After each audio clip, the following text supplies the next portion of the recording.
दोस्तों स्वागत है आपका ऑनलाइन क्लासेस विद यशवंत साध। आइए राजस्थान माध्यमिक शिक्षा बोर्ड की कक्षा 10 की सामाजिक विज्ञान के जो चैप्टर हम पढ़ रहे थे उसमें आज जो हम पाठ पढ़ेंगे उसका नाम है सड़क सुरक्षा। तो लीजिए सड़क सुरक्षा शिक्षा जो अपना चैप्टर है जो 2 अंक का उसका भार है, शुरू करते हैं। सड़क सुरक्षा शिक्षा। सड़क यात्रा के दौरान दुर्घटनाओं में कमी के लिए सड़क परिवहन और राजमार्ग मंत्रालय भारत सरकार ने कई नीतियां, नियम और संकेत प्रतीक बनाए हैं। सड़क यात्रा के दौरान जितनी भी दुर्घटनाएं होती हैं उन सब के लिए सरकार ने और जो परिवहन विभाग है कई सारे नीतियां, नियम, संकेत, प्रतीक बनाए हैं।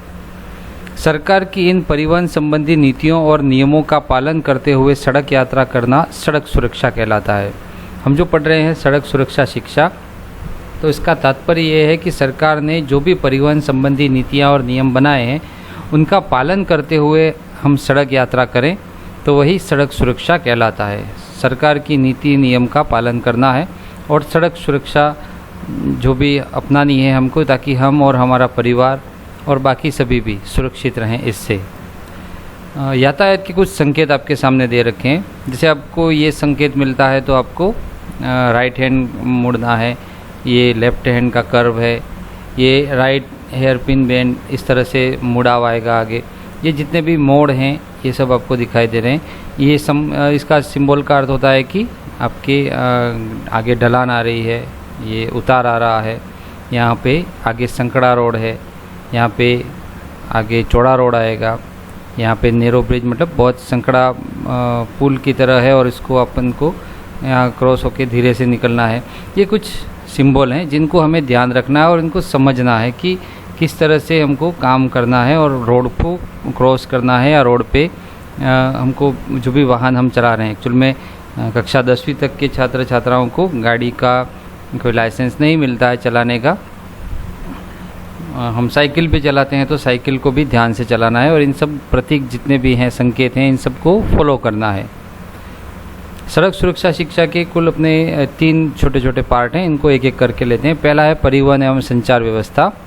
सार्वजनिक परिवहन के साधनों का उपयोग करने से सड़क सुरक्षा को बढ़ावा मिलता है। सार्वजनिक परिवहन का मतलब जो हमारे गवर्नमेंट की बसेज हैं या जो सार्वजनिक परिवहन में जितने ऑटो चलते हैं जिसमें सभी लोग सफ़र करते हैं, तो इससे सड़क सुरक्षा को बढ़ावा मिलता है, भीड़ कम होती है और वायु प्रदूषण भी कम होता है। तो हमें जहाँ तक हो सके सार्वजनिक परिवहन के साधनों का उपयोग करना चाहिए, जिससे हमारी भी बचत होगी, वायु प्रदूषण भी कम होगा और कई दूसरे फायदे भी होंगे।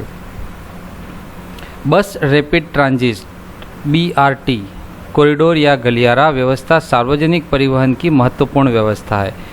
ये एक्चुअल में हमारे महानगर दिल्ली में ये लगा हुआ है, बस रैपिड ट्रांजिट BRT। और इस गलियारे का मतलब यही है कि जहाँ बस लेन है, बस की जाने की या सार्वजनिक परिवहन के जितने साधन जा रहे हैं उनको प्रायोरिटी दी जाएगी और जो निजी व्हीकल है उनको प्रायोरिटी कम मिलती है। तो एक महत्वपूर्ण व्यवस्था है, इससे यात्रा में कम समय लगता है। जो बस को जहाँ प्रायोरिटी दी जाए या बस लेन को या सार्वजनिक परिवहन को जहाँ महत्व दिया जाए वो बस रैपिड ट्रांजिट है BRT, जो हमारे महानगर दिल्ली में या दिल्ली जो राजधानी है हमारी वहाँ ये लगा हुआ है। वर्तमान में यह बस रैपिड ट्रांजिट कॉरिडोर ज्वलंत विवाद का विषय बन चुका है और वर्तमान में जो भी हमारी सरकारें हैं उनमें ये एक विवाद का विषय है कि कोई पार्टी कहती है इसको नहीं रखना है, कोई पार्टी कहती है इसको रखना है। परंतु ये देखा जाए तो विश्व के कई विकसित देश हैं, ये पहले से लागू कर चुके हैं, जिससे कई सारे फ़ायदे होते हैं। इससे ट्रैफिक जैम की संभावना कम रहती है, दुर्घटनाओं की संभावना कम रहती है और सार्वजनिक जो वाहन है उनको आगे चलने में फ़ायदा होता है। तो बस रैपिड ट्रांजिट जो इसका उद्देश्य होता है सार्वजनिक परिवहन को बढ़ावा देने का। कारों के अलावा सभी वाहन बस लेन में जाएं तो कार लेन में भीड़ कम हो सकती है। एक और व्यवस्था है कि कार जो है वो केवल कार लेन में जाएं और बाकी जितने भी साधन हैं, चाहे वो 2 पहिया हों, 3 पहिया हों, बसें हों, वो सभी बस लेन में जाएं तो कार लेन में भीड़ कम हो सकती है। ये एक तरीका है जिससे भीड़ कम करना और दुर्घटना से बचना। 2 पहिया और 3 पहिया वाहनों को 2 पहिया लेन का कठोरता के साथ उपयोग किया जाना चाहिए। जितने भी 2 पहिया 3 पहिया वाहन हैं दोपहिया यानी 2 पहियों वाले, जब मोटरसाइकिल, स्कूटी और साइकिल, और 3 पहिया वाहन जितने ऑटो रिक्शा हैं, इन सबको दोपहिया लेन का कठोरता के साथ उपयोग किया जाना चाहिए। पैदल चलने वालों के लिए फुट ओवर ब्रिज बनाया जाए। पैदल चलने वालों को दुर्घटना का सामना करना पड़ता है, जहाँ क्रॉसिंग करनी पड़ती है, तो इसके लिए फुट ओवर ब्रिज यानी जहाँ रोड है, रोड के ऊपर से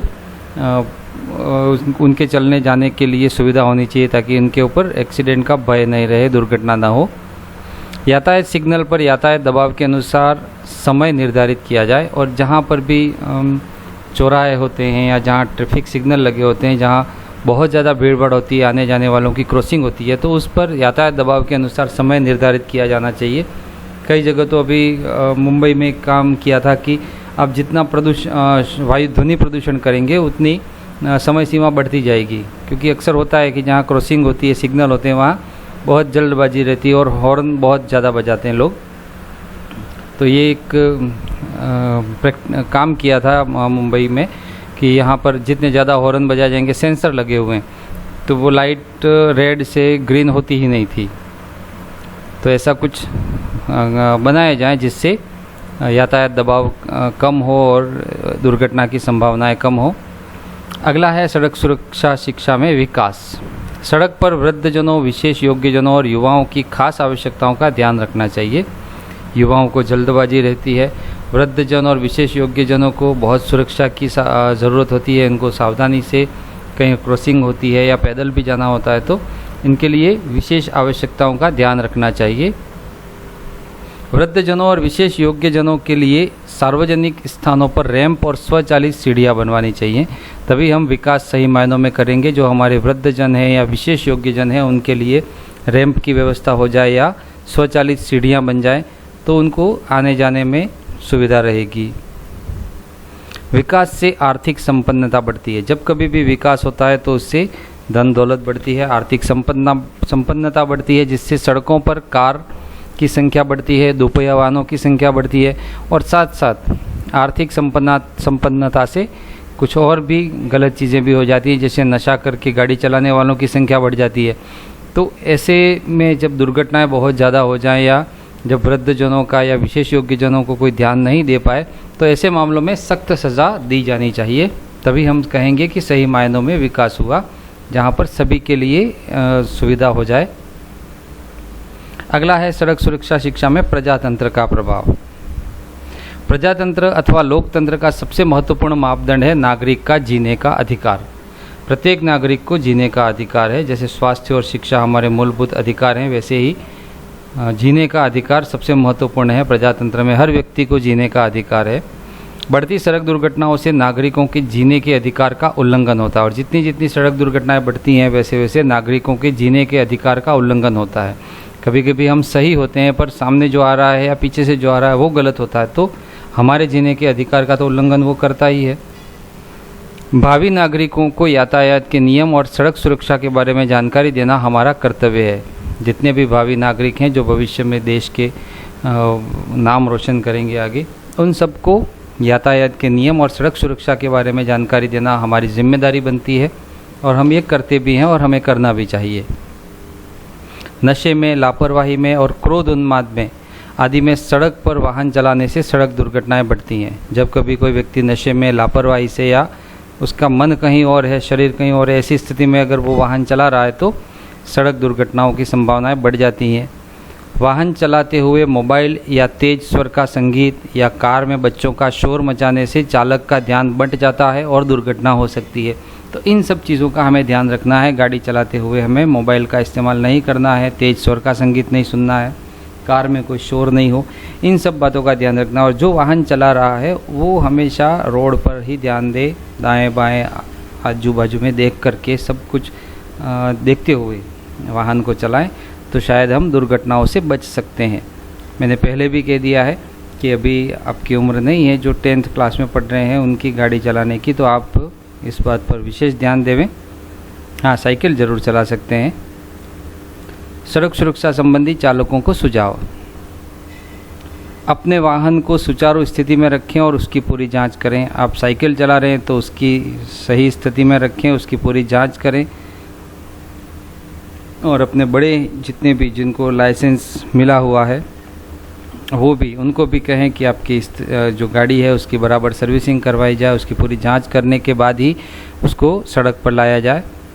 वाहनों में क्षमता से अधिक भार न लादें, ओवरलोडिंग बिल्कुल ना हो, क्योंकि ओवरलोडिंग से ही बहुत ज़्यादा दुर्घटनाएं बढ़ जाती हैं, क्योंकि जो उस वाहन की क्षमता है उस क्षमता से अधिक अगर हम उस पर बोझ ला देंगे तो वो वाहन फिर उस सही तरीके से नहीं चल पाता है। हमेशा सड़क के बाईं ओर चलें, ये भारत में ये नियम है, हमेशा हमको सड़क में बाईं ओर चलना है। ओवरटेकिंग से बचें, ओवरटेकिंग बने जहाँ तक हमको नहीं करनी है, इतनी ज़्यादा जल्दबाजी भी बहुत ठीक नहीं होती, आराम से धैर्य से गाड़ी चलानी चाहिए। ओवरटेकिंग बिल्कुल नहीं, क्योंकि ओवरटेकिंग में हमको पता नहीं चलता सामने से कब गाड़ी कौन सी आ जाए, और उस समय अंतराल का ध्यान नहीं रहने से दुर्घटनाएं घट जाती हैं। सड़क पर कलाबाजी ना करें।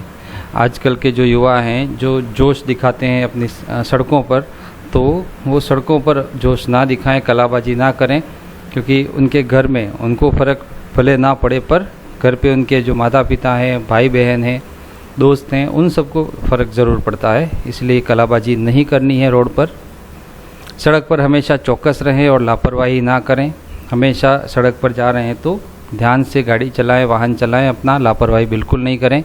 रात के समय चटकीले रंग के कपड़े पहनें और चमकती लाइट रखें। रात के समय अगर आप साइकिल चला रहे हैं तो उस समय चटकीले रंग के कपड़े पहनने हैं, ताकि पीछे से गाड़ी आ रही है, आगे से गाड़ी आ रही है तो उसको दिखाई दे कि कोई व्यक्ति आ रहा है। और अंत में एक ही बात कि यातायात के सभी नियमों का पालन करें। यातायात के जितने भी नियम बने हुए हैं उन सभी नियमों का पालन करेंगे तो हम सड़क दुर्घटनाओं से बच सकते हैं, देश का विकास हो सकता है, हमारा विकास हो सकता है, सभी संभावित खुशहाली आ सकती है। तो यातायात के सभी नियमों का पालन करें, ये बहुत ज़रूरी है हमारे लिए। दोस्तों, आपको वीडियो कैसा लगा प्लीज़ कमेंट, लाइक, शेयर और सब्सक्राइब करना ना भूलिएगा। मिलते हैं बहुत जल्द अगले वीडियो में, तब तक के लिए धन्यवाद।